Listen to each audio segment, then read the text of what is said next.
In Bioshock, Tenenbaum, the character Tenenbaum, was sort of exploring the work that was going on in DNA at the time. You know, the work that Crick and Watson were doing.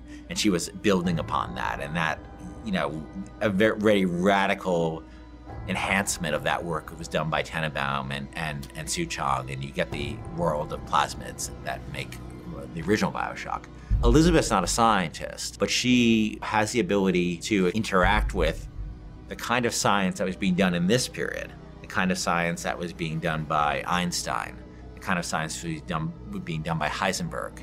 All this sort of the world of physics that's being explored, you know, around the turn of the century, and how the science, in the same way Crick and Watson were opening our eyes up to what was inside our body, these scientists, Einstein and Heisenberg and Max Planck, were opening our eyes to what existed around the universe.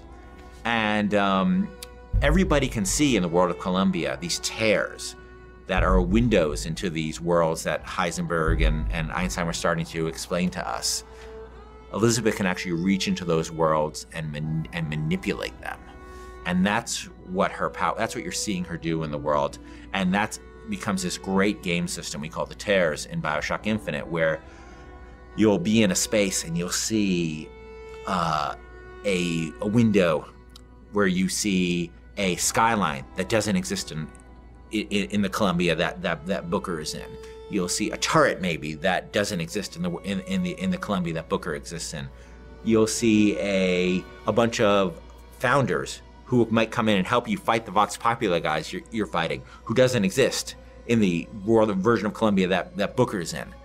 And Elizabeth is essentially saying to you is, I can bring one of these three in for you, Booker. Which one do you want me to bring in? And that's up to the player. I think I can help. Just tell me which one you want. That one, now! We're gonna have all these tools that player has that the player can access via Elizabeth that is gonna make everybody's play experience different. And that's what we always want with Bioshock. We want the way I play it, the way you play it, the way he plays it to be different. And that's Elizabeth's ability to manipulate terrorists is just another great way to do that.